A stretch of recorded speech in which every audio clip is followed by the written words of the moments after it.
Hello everyone, welcome to Easy Learning YouTube channel. I am Rajesh Shampi. Today I am going to introduce you to SSLC History Chapter 2 Part 2. It deals with world in the 20th century. If you have not yet subscribed to my channel, please subscribe and share it. Now we can directly move on to our chapter. In this chapter, I deals with the previous exam questions and the answers of those questions, and occasionally I will explain in Malayalam also. It will be quite easily followed by the students. What is meant by economic depression? As I have told in the previous video, after the end of the First World War, severe economic crisis swallowed the whole world. The USA was not affected by the First World War. Hence, the European nations managed to get loans from the USA. അതായത് ഒന്നാം ലോക മഹായുദ്ധത്തിന് ശേഷം ലോകമെമ്പാടും കടുത്ത സാമ്പത്തിക ബുദ്ധിമുട്ടുകൾ, സാമ്പത്തിക ഞെരുക്കങ്ങൾ നേരിടേണ്ടതായിട്ട് വന്നു. എന്നാൽ യുണൈറ്റഡ് സ്റ്റേറ്റ്സ് ഓഫ് അമേരിക്ക എന്ന അമേരിക്കൻ ഐക്യനാടുകൾ സാമ്പത്തിക പരാധീനതയിൽ പെട്ടിരുന്നില്ല. കാരണം ഒന്നാം ലോക മഹായുദ്ധം അമേരിക്കയെ കാര്യമായി ബാധിച്ചില്ല എന്നുള്ളത് തന്നെ. അവരെന്ത് ചെയ്തു? യൂറോപ്യൻ രാഷ്ട്രങ്ങൾക്ക് സാമ്പത്തിക സഹായം, അതായത് ലോണും മറ്റും നൽകി സഹായിക്കുകയുണ്ടായി. Consequently, American dollar overtook British pound as the basis of foreign exchange holding. As a result, US emerged as a new economic power outside Europe. അമേരിക്കയുടെ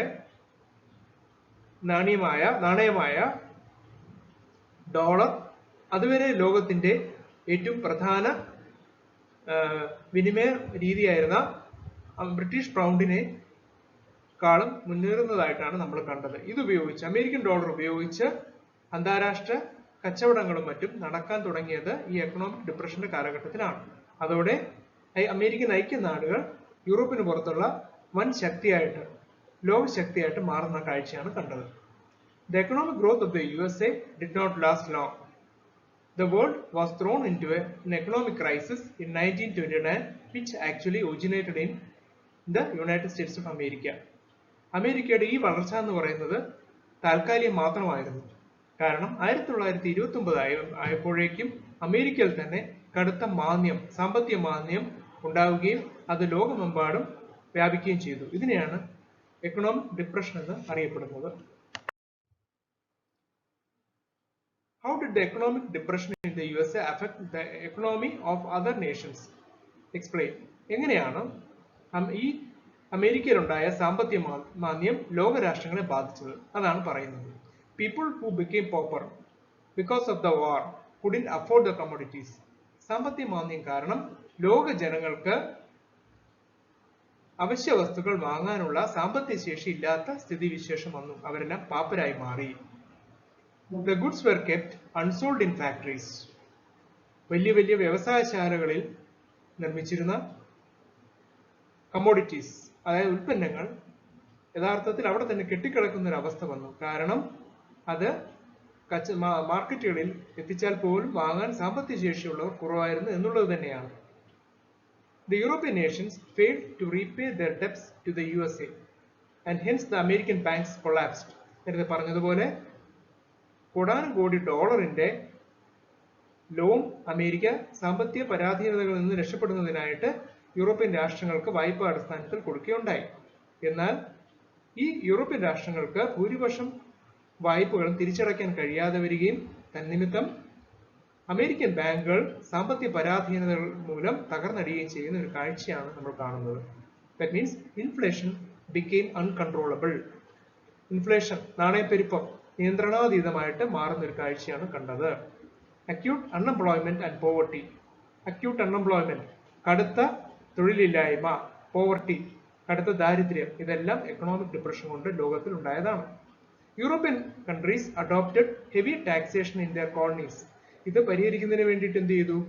യൂറോപ്യൻ രാഷ്ട്രങ്ങൾ കടുത്ത എന്താണ് പറയുന്നത്, ടാക്സ് വ്യവസ്ഥകൾ, ജനങ്ങളിൽ നിന്ന് ചുങ്കം അല്ലെങ്കിൽ കരം ഒടുക്കുന്ന, വളരെ ജനങ്ങൾക്ക് താങ്ങാവുന്നതിൽ അപ്പുറമുള്ള കരം ഒടുക്കുന്ന സ്വഭാവം അല്ലെങ്കിൽ അത്തരത്തിലുള്ള വ്യവസ്ഥകൾ യൂറോപ്യൻ രാഷ്ട്രങ്ങൾ നടപ്പിലാക്കുവാൻ തുടങ്ങി. അടുത്തത് നമ്മൾ ഫാസിസത്തെ കുറിച്ചാണ് പഠിക്കുന്നത്. What is fascism? Explain how fascism became a product of the First World War. The term fascism is derived from the Latin word fasces, which means a tight bundle of rods with a protruding axe. It was the symbol of collectivism and power in ancient Europe. അതായത് ഫാസിസം എന്ന് പറയുന്ന ആ ഒരു പദം യഥാർത്ഥത്തിൽ Latin വാക്കായിട്ടുള്ള faces എന്ന് പറയുന്നതിൽ നിന്ന് ഉത്ഭവിച്ചു എന്നാണ് പറയുന്നത്. It means a tight bundle of rods. റോഡ്സിന്റെ ഒരു കെട്ടിൽ നിന്ന് ഒരു മഴുവും കൂടെ കാണിച്ചിരിക്കുന്ന ആ ഒരു ഇതിൽ നിന്നാണ് യഥാർത്ഥത്തിൽ പറഞ്ഞാൽ ഫാസിസം എന്ന് പറയുന്ന ഒരു വ്യവസ്ഥ രൂപപ്പെട്ടത്. It was symbol of collectivism. അത് കൂട്ടായ്മയുടെ ഒരു പ്രതീകമാണ്. എന്തിന്റെ കൂട്ടായ്മയാണ്? Collectivism and power in ancient Europe, ancient Rome. പുരാതനമായ റോമ സാമ്രാജ്യത്തിന്റെ ആ ഒരു കൂട്ടായ്മയുടെയും അധികാരത്തിന്റെയും പ്രതീകമായിരുന്നു. The First World War devastated both the allies. വിജയികളെയും പരാജയങ്ങളെയും ഒരുപോലെ തകർത്ത ഒരു യുദ്ധമായിരുന്നു ലോകമഹായുദ്ധം. Many European governments lost their power. People were in misery. Unemployment, poverty and inflation destroyed their entire system. ലോകത്തിലെ പ്രമുഖ രാഷ്ട്രങ്ങൾ, യൂറോപ്പിലെ പ്രമുഖ രാഷ്ട്രങ്ങൾ, അവിടുത്തെ ഭരണാധികാരികൾക്ക് അവരുടെ അധികാരം നഷ്ടപ്പെടുന്ന കാഴ്ചയാണ് ഫാസിസത്തിന്റെ ആ ഒരു കാലഘട്ടത്തിൽ നമ്മൾ കാണുന്നത്. ജനങ്ങളെല്ലാം ദുരിതപൂർണത്തിലായി. തൊഴിലില്ലായ്മ, കടുത്ത ദാരിദ്ര്യം, നാണയപ്പെരുപ്പം, ഇത് എല്ലാ യൂറോപ്യൻ രാഷ്ട്രങ്ങളുടെയും ലോകവ്യാപകമായിട്ട് തന്നെയും ആ സംവിധാനങ്ങളെ തകർക്കുകയാണ് ഉണ്ടായത്. What are the important features of fascism? ഫാസിസത്തിന്റെ പ്രധാനപ്പെട്ട ഫീച്ചേഴ്സ്, അതിന്റെ പ്രത്യേകതകൾ എന്തൊക്കെയായിരുന്നു നോക്കാം. Antagonism to democracy. ജനാധിപത്യ വിരുദ്ധമായിരുന്നു അത്. Opposition to socialism. സ്ഥിതി സമത്വ വ്യവസ്ഥതയ്ക്ക് എതിരായിരുന്നു അത്. Glorifying the nation. സ്വന്തം രാജ്യത്തെ മഹത്വവൽക്കരിക്കുന്ന ഒരു ആശയ സംവിധാനമായിരുന്നു fascism. Adoring the purity of race. അതായത് സ്വന്തം വംശത്തിന്റെ മഹനീയത, അതിന്റെ പരിശുദ്ധി, അതിന്റെ പരിപാവനത ഉയർത്തിക്കാട്ടുന്ന ഒരു തത്വസംഹിതയായിരുന്നു fascism. Indoctrination of ideologies through arts, literature and education. Indoctrination of ideologies, ആശയ സംഹിതകളെ സംബന്ധിച്ച് കലയിലൂടെയും സാഹിത്യത്തിലൂടെയും വിദ്യാഭ്യാസത്തിലൂടെയും ഇൻഡോക്ട്രിനേഷൻ, അതായത് ആധികാരികമായിട്ടുള്ള രചനകൾ സൃഷ്ടിക്കപ്പെട്ടു. ഡിഫ്യൂഷൻ ഓഫ് അഗ്രസീവ് നാഷണാലിസം എന്ന് വെച്ചാൽ അപകടമായ വിധത്തിലുള്ള ദേശീയത, അതിന്റെ വിത്തുകൾ പാകപ്പെട്ടു. ഡിഫൈങ് ദ പാസ്റ്റ്, ചരിത്രത്തെ തന്നെ അവഗണിക്കുന്ന ഒരു സ്ഥിതിവിശേഷമുണ്ടായി. മിലിറ്ററി ഡിക്റ്റേറ്റർഷിപ്പ്, പട്ടാള ഏകാധിപത്യമുണ്ടായി. ഡിസ്ട്രക്ഷൻ ഓഫ് പൊളിറ്റിക്കൽ റൈവൽസ്, എതിരാളികളെ യാതൊരു മാനുഷിക മൂല്യങ്ങളോ പ്രതിപക്ഷ ബഹുമാനവും ഇല്ലാതെ അടിച്ച് ഏൽപ്പിക്കുന്ന അല്ലെങ്കിൽ അടിച്ചൊതുക്കുന്ന ഒരു സംവിധാനം ഉണ്ടായി. ജസ്റ്റിഫൈങ് വാർ, യുദ്ധങ്ങളെ ന്യായീകരിക്കുന്ന ഒരു സ്വഭാവമായിരുന്നു ഫാസിസത്തിന് ഉണ്ടായിരുന്നത്. What are the circumstances that led to fascism? ഫാസിസത്തിലേക്ക് നയിച്ച സാഹചര്യങ്ങൾ എന്തൊക്കെയാണ്? Fascism was propounded by Benito Mussolini. മുസോളിനിയാണ് അതിന്റെ ഉപജ്ഞാതാവ്. അദ്ദേഹത്തിന്റെ ഒരു ഫേമസ് ക്യാപ്ഷനാണ്, war is to man what maternity is to woman. യുദ്ധം ചെയ്യേണ്ടത് പുരുഷന്മാരുടെ കടമയാണെന്നും അത് പ്രകൃതി പുരുഷന് കൊടുത്തിരിക്കുന്ന ഒരു കർത്തവ്യമാണെന്നും അത് എപ്രകാരമാണോ സ്ത്രീകൾക്ക് മാതൃത്വം എന്ന് പറയുന്നത് അപ്രകാരമാണ് പുരുഷന്മാർക്ക് യുദ്ധമെന്നും ബെനിറ്റോ മുസോളിനി പറയാറുണ്ടായിരുന്നു. Italy got nothing though she was with the victors in the First World War. അടുത്തൊരു കാരണമാണ്, അടുത്തൊരു സാഹചര്യമാണ്. എന്താണ്? ബെനിറ്റോ മുസോളിനിയുടെ ഇറ്റലി യഥാർത്ഥത്തിൽ ഒന്നാം ലോക മഹായുദ്ധത്തിന് ശേഷം ഒന്നാം ലോക മഹായുദ്ധത്തിൽ വിജയി ലാളിതരായ രാജ്യങ്ങളോടൊപ്പം ആയിരുന്നുവെങ്കിലും നേട്ടങ്ങളുടെ കാര്യത്തിൽ ഒന്നും തന്നെ കിട്ടാതെ പോയി. അത് വഞ്ചിക്കപ്പെട്ടതായിട്ട് ബെനിറ്റോ മുസോളിനിയും കൂട്ടരും ഇറ്റാലിയൻസിനെ പറഞ്ഞു ബോധ്യപ്പെടുത്തി. Post war destruction of industries, വ്യവസായങ്ങൾ ഒന്നാം ലോക മഹായുദ്ധത്തിന് ശേഷം തകർക്കപ്പെട്ടു. അൺഎംപ്ലോയ്മെന്റ്, തൊഴിലില്ലായ്മ. ഇൻക്രീസ് ഇൻ ടാക്സ്, വളരെ ഭീതിജനകമായ വിധത്തിൽ ഹെവി ടാക്സ് ഉണ്ടായി. അല്ലെങ്കിൽ കരം ശക്തമായിട്ട് ഉയർത്തപ്പെട്ടു. ഇൻഫ്ലേഷൻ, നാണയപ്പെരുപ്പം, kept people away from the government. മേൽപ്പറഞ്ഞ കാരണങ്ങൾ ജനങ്ങളിൽ നിന്ന് സർക്കാരിനെ അകറ്റുകയുണ്ടായി. Mussolini resorted to despotic measures in the political and economic fields of Italy. ഏകാധിപത്യ സ്വഭാവം രാഷ്ട്രീയ സാമ്പത്തിക മേഖലകളിൽ കൊണ്ടുവരികയുണ്ടായി. Industrialists in fear of Italy moving to socialism were prompted to support fascism. വ്യവസായികൾ എന്ത് ചെയ്തു? അവര് സ്ഥിതിസമത്വ വ്യവസ്ഥയിലേക്ക് സോഷ്യലിസത്തിലേക്ക് ഇറ്റലി പോയാലോ എന്ന് ഭയപ്പെട്ട് ഫാസിസത്തെ അനുകൂലിക്കുന്ന ഒരു സാഹചര്യം ഉണ്ടായിരുന്നു. Socialists and leaders of peasants and workers were proclaimed as enemies of the nation. സോഷ്യലിസ്റ്റുകളെയും അതുപോലെ തന്നെ കർഷക തൊഴിലാളി നേതാക്കളെയും രാജ്യദ്രോഹികളായിട്ട് മുദ്രകുത്തപ്പെട്ടു. The aim of Mussolini was to restore ancient Roman Empire. നമ്മൾ ചരിത്രം പഠിക്കുന്നവരായതുകൊണ്ട് നമുക്കറിയാം പ്രാചീന റോമാ സാമ്രാജ്യത്തിന്റെ മഹത്വത്തെക്കുറിച്ച്. അത് നൂറ്റാണ്ടുകൾക്ക് മുമ്പ്, ക്രിസ്തുവിന് മുമ്പുണ്ടായിരുന്നതായിരുന്നു അതിന്റെ മഹത്വ കാലഘട്ടം, മഹോന്നതമായ കാലഘട്ടം. ആ കാലഘട്ടത്തിലേക്ക് ഇറ്റലിയെ നയിക്കുവാനാണ് മുസോളിനി ലക്ഷ്യം വെച്ചത്.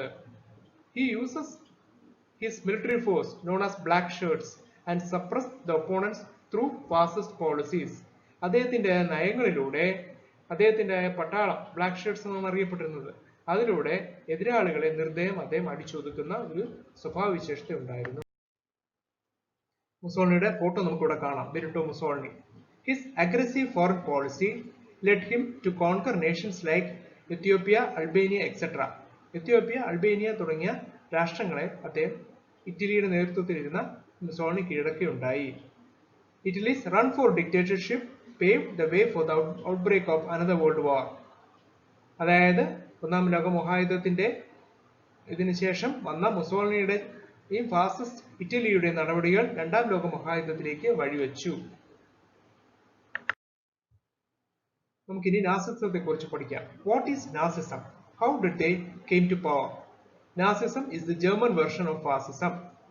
ഫാസിസം ജർമ്മനിയിൽ ജർമ്മൻ പതിപ്പാണ്. ഫാസിസത്തിന്റെ ജർമ്മൻ പതിപ്പായിരുന്നു Nazism. The Treaty of Versailles imposed by the victorious allies on Germany after the First World War. അതായത് ഈ വാർസൈൽസ് കരാർ എന്ന് പറയുന്ന ഉടമ്പടി എന്ന് പറയുന്നത് എന്തായിരുന്നു? വിജയിച്ച ഒന്നാം ലോക മഹായുദ്ധത്തിൽ വിജയശ്രീലാളിതരായ രാജ്യങ്ങൾ ജർമ്മനിയുടെ മേൽ അടിച്ചേൽപ്പിച്ചതായിരുന്നു. അതിന്റെ വ്യവസ്ഥകളും ജർമ്മനിയെ നശിപ്പിക്കുന്നതാണ് എന്നുള്ള ഒരു തോന്നൽ ജർമ്മൻസിനുണ്ടായതും ഈ യുദ്ധത്തിന്, രണ്ടാം ലോക മഹായുദ്ധത്തിന് കാരണമായി. എക്കണോമിക് ഡിസ്ട്രക്ഷൻ ആൻഡ് ഇൻഫ്ലേഷൻ, നേരത്തെ പറഞ്ഞ കാരണങ്ങൾ പോലെ തന്നെ നാണയപ്പെരുപ്പവും സാമ്പത്തിക തകർച്ചയും നാസിസത്തിന്റെ വളർച്ചയ്ക്ക് കാരണമായി. Failure of the German government and the resultant political uncertainty. അപ്പോൾ നിലവിലിരുന്ന ജർമ്മൻ ഭരണകൂടത്തിന്റെ പരാജയവും അത് കാരണം കൊണ്ടുണ്ടായ രാഷ്ട്രീയ അരാജകത്വവും നാസിസം വളരാൻ കാരണമായി.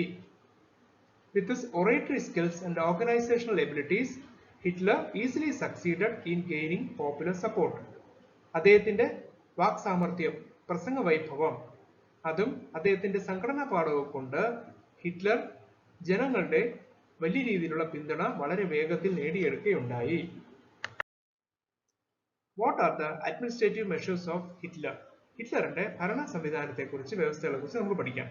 Hitler dismissed the government and captured power. അന്നത്തെ നിലവിലിരുന്ന സർക്കാരിനെ പിരിച്ചുവിട്ടുകൊണ്ട് അധികാരം കൈയാളുകയുണ്ടായി, അധികാരം പിടിച്ചെടുക്കുകയുണ്ടായി. Socialist, communist, Jews and democrats were executed. കമ്മ്യൂണിസ്റ്റുകളെയും സോഷ്യലിസ്റ്റുകളെയും ജൂതന്മാരെയും ജനാധിപത്യവാദികളെയും നിർദ്ദയം അദ്ദേഹം അടിച്ചമർത്തി ചൂഷണം ചെയ്തു, അവരെ ഇല്ലായ്മ ചെയ്തു. He held the Jews responsible for the Germany's ruin and humiliation. ജൂതന്മാർക്കെതിരെ അദ്ദേഹം പ്രത്യേകമായിട്ട് വിരോധം വച്ചുപുലർത്തിയ ആളായിരുന്നു. ജർമ്മനിയുടെ ലോകരാഷ്ട്രങ്ങൾക്ക് മുമ്പിലുള്ള ഗതികേടിന്റെ ഒരു കാരണമായിട്ട്, പരാജയത്തിന്റെയും നാശത്തിന്റെയും കാരണമായിട്ട് ജൂത സമൂഹത്തെ അദ്ദേഹം മുദ്രകുത്തി. Jews were massacred in specially built concentration camps. This is known as Holocaust. Holocaust എന്നുള്ള പേരിൽ അദ്ദേഹം ജർമ്മനിയിലുടനീളം കോൺസെൻട്രേഷൻ ക്യാമ്പുകൾ സ്ഥാപിച്ചു. എന്തിനു വേണ്ടിയിട്ടായിരുന്നു? ജൂതന്മാരെ, ദശലക്ഷക്കണക്കിന് ജൂതന്മാരെ മൃഗീയമായ ക്രൂരമായ പീഡനങ്ങൾക്ക് വിധേയമാക്കി കൂട്ടക്കൊല ചെയ്യുന്നതിന് വേണ്ടിയിട്ട്. A secret police troop Gestapo by name were in charge of assaulting and massacring the Jews. നാസികളുടെ പോലീസ് സേനയെ അറിയപ്പെട്ടിരുന്ന ഗെസ്റ്റപ്പോ അവരുടെ പ്രധാന ഉത്തരവാദിത്വം ജൂതന്മാരെ കൂട്ടത്തോടെ മൃഗീയമായിട്ട് പീഡിപ്പിച്ചു കൊല്ലുക എന്നുള്ളതായിരുന്നു. All other political parties other than Nazi party and all trade unions were banned. ജർമ്മനിയിൽ മറ്റെല്ലാ രാഷ്ട്രീയ പാർട്ടികളെയും നാസി പാർട്ടി ഒഴിച്ചുള്ള എല്ലാ പാർട്ടികളെയും രാഷ്ട്രീയ പാർട്ടികളെയും ട്രേഡ് യൂണിയനുകളെയും ഹിറ്റ്ലർ നിരോധിക്കുകയുണ്ടായി. Military service was made compulsory. എല്ലാ പുരുഷന്മാരും പട്ടാളത്തിൽ സേവനം ചെയ്യണമെന്നുള്ള വ്യവസ്ഥയുണ്ടാക്കി. Hitler projected the purity of the Aryan race and argued that Aryans should rule the world. അതായത് ഹിറ്റ്ലറിന്റെ ആശയത്തിന്റെ കാതലായ ഒരു ഭാഗം എന്ന് വെച്ചാൽ ആര്യൻ വംശജർ ലോകത്തിലേക്കും ശുദ്ധമായ വംശത്തിൽപ്പെട്ടവരാണെന്നും മാത്രമല്ല ആ ശുദ്ധത ഉള്ളതുകൊണ്ട് തന്നെ ലോകം ഭരിക്കേണ്ടത് ആര്യന്മാരാണെന്നും അദ്ദേഹം ജർമ്മൻസിനെ പറഞ്ഞ് കൺവിൻസ് ചെയ്യിച്ചു, ബോധവൽക്കരിച്ചു. Explain the foreign policy of Hitler. ഹിറ്റ്ലറുടെ വിദേശ നയത്തെക്കുറിച്ച് പഠിക്കാം. Hitler incited a spirit of revenge among the Germans against the terms of the Treaty of Versailles.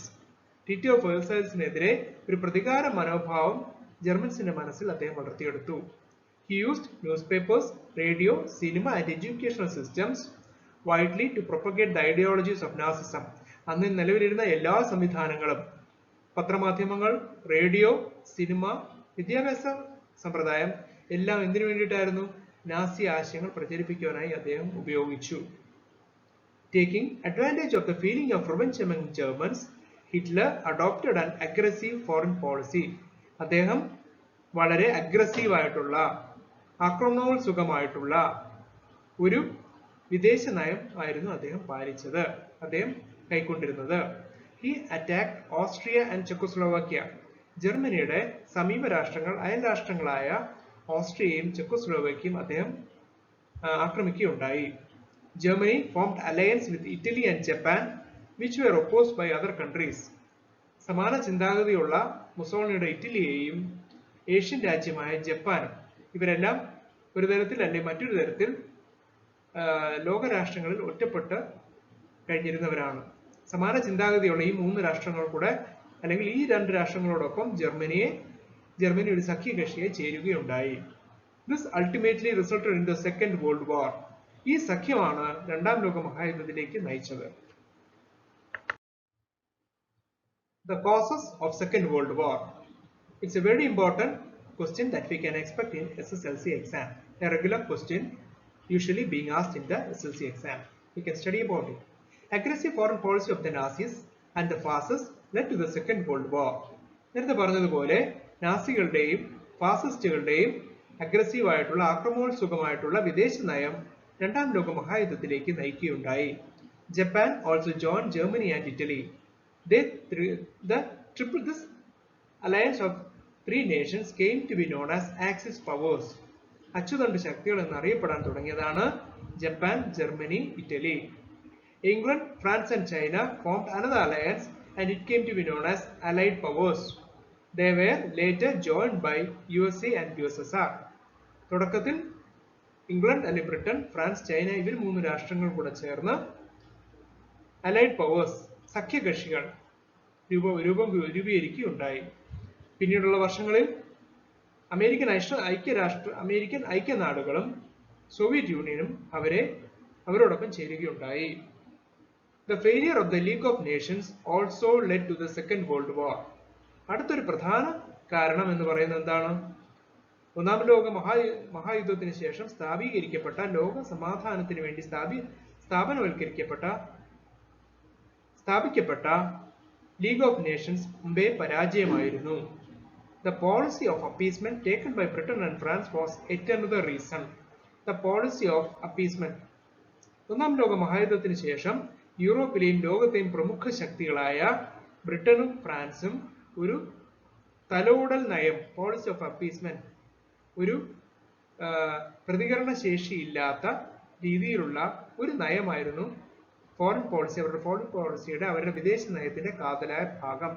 ഇതും രണ്ടാം ലോക മഹായുദ്ധത്തിലേക്ക് നയിച്ചിട്ടുണ്ട്. They considered Soviet Union being a socialist country as their chief enemy.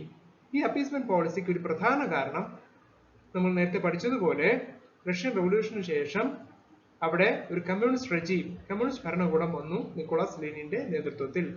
അങ്ങനെ ലോകത്തെ ഏറ്റവും വലിപ്പം കൂടിയ രാഷ്ട്രമായ സോവിയറ്റ് യൂണിയൻ ഒരു communist രാജ്യമായതുകൊണ്ട് ബ്രിട്ടനും ഫ്രാൻസും സോവിയറ്റ് യൂണിയന്റെ വളർച്ചയെ സംശയത്തോടെയാണ് കണ്ടിരുന്നത്. സോവിയറ്റ് യൂണിയനെ ഈ രാഷ്ട്രങ്ങൾ പ്രമുഖ ശത്രുവായിട്ട് കണ്ടിരുന്നു. അതുകൊണ്ടാണ് അവർ ജർമ്മനിയുടെയും ഇറ്റലിയുടെയും ആക്രമണോത്സുകമായിട്ടുള്ള വിദേശ നയത്തെ അതിനെതിരെ ശക്തമായിട്ട് പ്രതികരിക്കാത്തത്. That is why they followed the policy of appeasement. സ്ലൈഡിന്റെ താഴെ നിങ്ങൾ നോക്കിയാൽ അറിയാം. You can see the Axis powers: Germany, Italy, Japan. Allied powers: England, France and China. It's being clearly shown in this slide.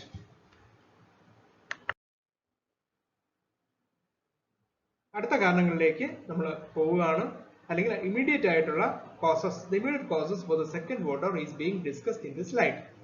On the 1st of September 1939, Germany attacked Poland, which prompted the Allied nations to declare war against Germany, that ultimately resulted in the outbreak of the Second World War. 1939 September 1-ാം തീയതി ലോകമഹായുദ്ധത്തിന് തുടക്കം കുറിച്ചുകൊണ്ട് Germany എന്ത് ചെയ്തു? Poland എന്ന് പറയുന്ന സമീപ രാഷ്ട്രത്തെ ആക്രമിച്ച് കീഴടക്കുകയുണ്ടായി. അങ്ങനെ സഖ്യകക്ഷികൾ ജർമ്മനിക്കെതിരെ യുദ്ധം ചെയ്യാനായി നിർബന്ധിതരായി. അങ്ങനെ ലോകമഹായുദ്ധം പൊട്ടിപ്പുറപ്പെടുകയാണ് ഉണ്ടായത്. In 1939, Germany signed a non-aggression pact with Soviet Union. ഇതിനിടയ്ക്ക് ഹിറ്റ്ലർ സോവിയറ്റ് യൂണിയനുമായിട്ട് USSRമായിട്ട് നോൺ അഗ്രഷൻ പാക്ട്, അതായത് USSRനെ ജർമ്മനി ആക്രമിക്കുകയില്ല എന്ന് ഉറപ്പുവരുത്തിക്കൊണ്ടുള്ള ഒരു കരാർ 1939 തന്നെ Hitler ഒപ്പിടുകയുണ്ടായി. According to this pact, both the countries agreed not to attack each other and to partition Poland. പോളണ്ടിനെ പരസ്പരം ആക്രമിക്കുകയില്ലെന്നും പോളണ്ടിനെ പരസ്പരം വിഭജിക്കാമെന്നും ജർമ്മനിയും സോവിയറ്റ് യൂണിയനും 1939 നോൺ അഗ്രഷൻ പാക്ട് പ്രകാരം തീരുമാനിച്ചു.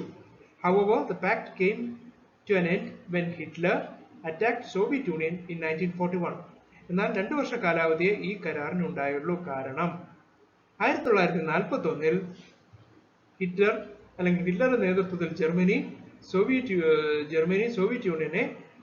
സോവിയറ്റ് റഷ്യയെ ആക്രമിക്കുകയും അങ്ങനെ USSR had to join the allies against Axis. അങ്ങനെ ബ്രിട്ടനും ഫ്രാൻസിനോടൊപ്പം ചൈനയോടുമൊപ്പം സോവിയറ്റ് യൂണിയൻ കൂടി യുദ്ധഭൂമിയിൽ ജർമ്മനിക്കെതിരെ പൊരുതുവാനായി നിർബന്ധിതരായി. What are the effects of Second World War? This is also a very important question from exam point of view. The entry of USA and USSR strengthened the allies. അതായത് Britain, France, China പോലുള്ള രാഷ്ട്രങ്ങളോടൊപ്പം എന്താണ് ലോക ശക്തികളായ വൻ രാഷ്ട്രങ്ങളായ USAയും USSRും കൂടെ യുദ്ധഭൂമിയിൽ അലയൻസിനോടൊപ്പം ചേർന്നപ്പോൾ, സഖ്യകക്ഷികളോട് ചേർന്നപ്പോൾ അവരുടെ ശക്തി ഇരട്ടിച്ചു. Italy and Germany could not withstand this attack and they surrendered immediately.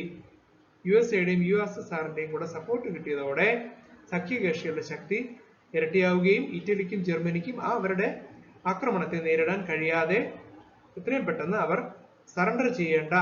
കീഴടങ്ങേണ്ട സാഹചര്യം ഉണ്ടാവുകയും ചെയ്തു. Benito Mussolini was killed and it is believed that Hitler committed suicide. 1945 ആയപ്പോഴേക്കും ഇറ്റലിയുടെ ഫാസിസത്തിന്റെ വക്താവായ മുസോളിനി കൊല്ലപ്പെടുകയും അഡോൾഫ് ഹിറ്റ്ലർ ഡെ ഫ്യൂറർ എന്നറിയപ്പെടുന്ന ജർമ്മനിയുടെ നാസി നേതാവായ അഡോൾഫ് ഹിറ്റ്ലർ ആത്മഹത്യ ചെയ്യുകയുമാണ് ഉണ്ടായത്. When US dropped atom bombs in Japan on August 6, 1945 in Hiroshima and on August 9 at Nagasaki, Japan surrendered and with that Second World War ended. അതായത് രണ്ടാം ലോക മഹായുദ്ധം അവസാനിക്കുന്നത് എങ്ങനെയാണ്? 1945 ഓഗസ്റ്റ് 6-ലും ഓഗസ്റ്റ് 9-ലുമായിട്ട് അമേരിക്ക 2 അണുബോംബുകൾ ഹിറോഷിമ, നാഗസാക്കി പോലുള്ള നഗരങ്ങളിൽ വർഷിക്കുകയും അതോടെ ജപ്പാൻ കീഴടങ്ങുകയുമാണ് ഉണ്ടായത്. അങ്ങനെ രണ്ടാം ലോക മഹായുദ്ധത്തിന്റെ പരിസമാപ്തി ഉണ്ടായി. ഈ രണ്ടാം ലോക മഹായുദ്ധത്തിൽ ഉണ്ടായ അടുത്ത effects: over 10 million people died. 10 ദശലക്ഷം പേർ കൊല്ലപ്പെട്ടു എന്നാണ് കണക്ക് പറയുന്നത്. അതായത് 1 കോടി ജനങ്ങൾ. Economic system of European countries were destroyed. യൂറോപ്പിലെ മൊത്തം രാഷ്ട്രങ്ങളുടെ സാമ്പത്തിക വ്യവസ്ഥ താറുമാറായി. The European dominance in the world diminished. അതോടെ അനേകം നൂറ്റാണ്ടുകളായി ബ്രിട്ടൻ, ഫ്രാൻസ് തുടങ്ങിയുള്ള രാഷ്ട്രങ്ങൾ ലോകത്തെ ഭരിച്ചുകൊണ്ടിരുന്നുവെങ്കിൽ രണ്ടാം ലോക യുദ്ധത്തിന് ശേഷമുണ്ടായ സാഹചര്യങ്ങൾ കൊണ്ട് ഈ തരത്തിലുള്ള യൂറോപ്യൻ രാഷ്ട്രങ്ങളുടെ ലോക മേധാവിത്വം അസ്തമിക്കുകയാണ് ഉണ്ടായത്. അവരുടെ പ്രഭാവം അസ്തമിച്ചു. Freedom movements in Asia and Africa intensified. ഏഷ്യയിലും ആഫ്രിക്കയിലുമുള്ള സ്വാതന്ത്ര്യ സമര പ്രസ്ഥാനങ്ങൾക്ക് അത്തരത്തിലുള്ള സ്വാതന്ത്ര്യ സമരങ്ങൾക്ക് ശക്തി പകരുകയുണ്ടായി. അമേരിക്ക അല്ലെങ്കിൽ USA and Soviet Union emerge as global powers. നേരത്തെ ബ്രിട്ടനും ഫ്രാൻസും ഒക്കെ ആയിരുന്നു ലോകത്തെ ഏറ്റവും പ്രമുഖ ശക്തികളെങ്കിൽ after the second world war USA and USSR emerge as global powers. ലോകത്തെ പ്രമുഖ ശക്തികളായിട്ട്, വൻ ശക്തികളായിട്ട് അമേരിക്കയും USSR മാറുകയുണ്ടായി. In a bid to preserve and maintain world peace, UNO or United Nations Organization was formed. ഒന്നാം ലോക മഹായുദ്ധത്തിന് ശേഷം നമ്മൾ കണ്ടു ലീഗ് ഓഫ് നേഷൻസ് ആയിരുന്നു സ്ഥാപിക്കപ്പെട്ടത്. ലോക സമാധാനത്തിന് വേണ്ടി അതായിരുന്നു സ്ഥാപിക്കപ്പെട്ടതെങ്കിൽ അത് അമ്പേ പരാജയമായത് നമ്മൾ കണ്ടതാണ്. ആയതിനാൽ എന്ത് സംഭവിച്ചു? രണ്ടാം ലോക മഹായുദ്ധത്തിന് ശേഷം ഐക്യരാഷ്ട്രസഭ എന്ന United Nations organisation was formed, സ്ഥാപിക്കപ്പെട്ടു. Actually, we have come to the narration of the second part of the second chapter of SSLC history. In this slide, you can see the catastrophe, the images of catastrophe of the Second World War. The most heartbreaking was the atomic bombardment of Hiroshima and Nagasaki. കണ്ടാലറിയാം, ജപ്പാനിൽ നേരത്തെ പറഞ്ഞതുപോലെ ഉണ്ടായ bomb സ്ഫോടനത്തിന്റെ 2-3 ചിത്രങ്ങളാണ് ഞാൻ ഈ സ്ലൈഡിൽ കാണിക്കുന്നത്. Thus, we have come to the end of the second part of second chapter history that deals with the world in the 20th century. Thank you all for watching my video. Please subscribe and share.